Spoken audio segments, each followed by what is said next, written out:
Since we're on the topic of bodywork, before we get into getting the base coat on those wheels, I just want to step in for just a little reality check. This is, I ordered that patch panel right there so I could cut that out and get rid of all the rust, and this is what I got. It looks like that maybe an elephant has stepped on it or something. I don't know. It's just kind of comical to me. You know, that's just reality. Sometimes you have these illusions of grandeur, and then when you get the piece that you've been looking for, and these things are hard to find, pieces for this old Jeep, but hey, it's a start. I'll just straighten in and go with it. We're going to use our imagination. Let me get another mixing cup here. Okay, this is a pre-mixed. I had a little bit left over from another job I did the other day. It's GM black 8555 if you need to know the numbers. Okay, this is going to mix. This is Matrix GM black.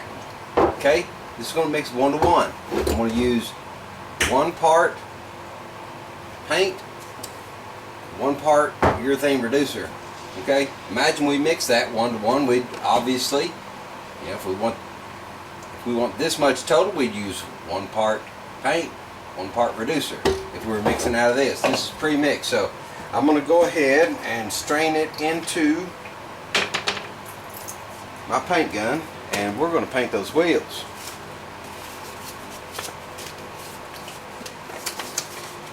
These are just a few extra. I have a pack of like 70 of these. These are just a few I had laying on the counter that I wanted to use up, that I had taken out of my van.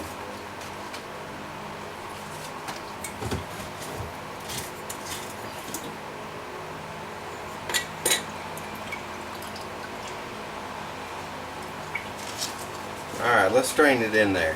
Get some color on these wheels. I'm going to start off with the painting process with my mask off, and I will put it on. It's just for the purpose of information that I'm going to leave my mask off. I wouldn't recommend you ever do that, but I've got plenty of ventilation, so it's not going to kill me for just a second. I just want those who think this is a big deal or be a little intimidated by it, I want to give them the information that I think is beneficial.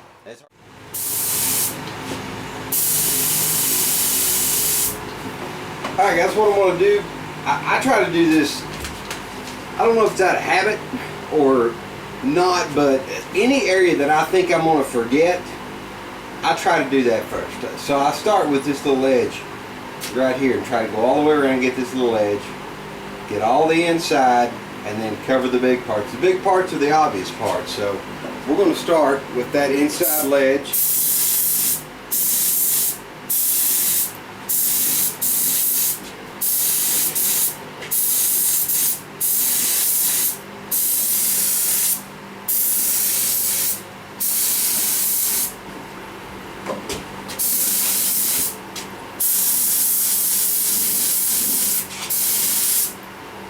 Okay, go ahead and see if we can get this lip. It's easier for me when I'm painting to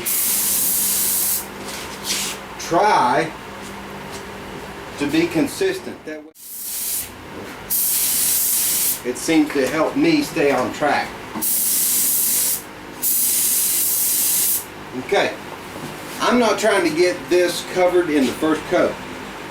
If it's dry, that's good, because I plan on putting 3 coats on these wheels. That's all I want to do without a mask, guys. We'll finish up and we'll see our results in the end.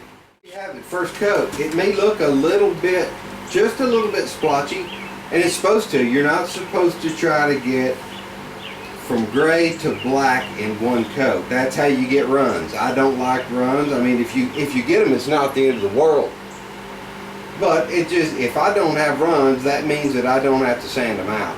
So what we're going to do, we're going to just be patient, let this flash off. It'll flash off probably within the next 10-15 minutes. and we'll put another coat on. I plan on putting 3 coats of black and 3 coats of clear on these wheels. 2 coats of black may do it, I'm not sure, but I'm willing to go 3 coats to get a good job. Anyway, we'll check back in about 10-15 minutes and see what we got. Alright gang, there we have it. That is, I've got all the coats of the black urethane on there. We're going to get started on our clear coat. Okay, this is going to mix 4 to 1.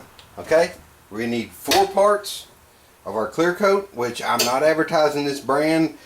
I like Matrix, but I lost my guy that I was counting on for the Matrix product for a while, so I had to buy a different brand. I'm not advertising for anybody else, not really advertising for Matrix as far as that goes. It just happens to be what I prefer to use. Alright, we're going to need the 4 to 1 scale here, okay? 4 to 1. I'm going to need 4 parts of my clear coat, 1 part of my activator. Now I'm not mixing that much up. It would be 4 to 1. Let's say we're going to go with this. We're going to wind up with this amount right here. We're going to go 2 and 2. That's 4 to 1. So we're going to let's get our clear coat in the measure.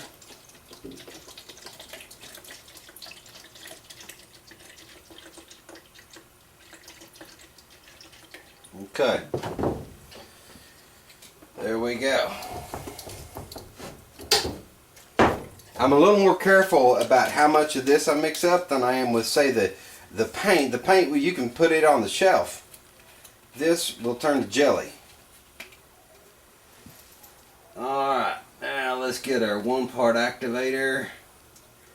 I'm not going to be going without a mask using this product, for sure.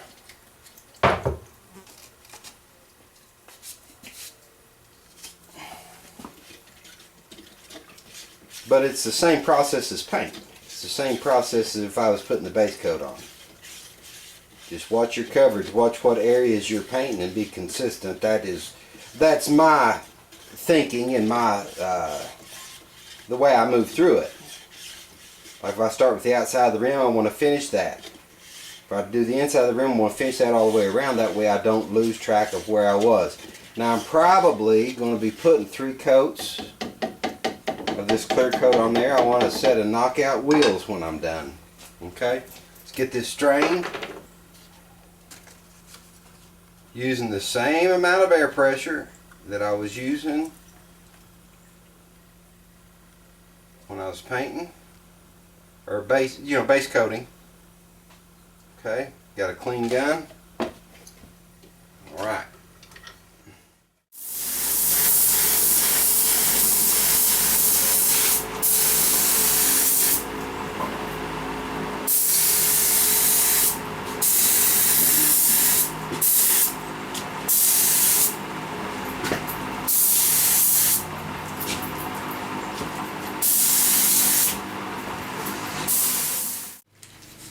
Alright gang, these are the wheels. I don't know if you can see, there's a little spot or 2 of dust. We've got to fix for that. Don't, you know, if you're doing this, okay, let me preface this like this.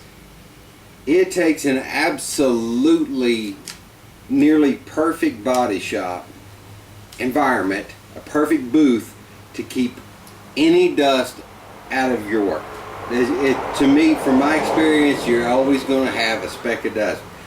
What we're going to do, we got 3 coats of the premium clear on these wheels, and we're going to cut and buff them. That's going to be, we're going to save that for another video, but anyway, there you have it. It's as easy as that. No magic, no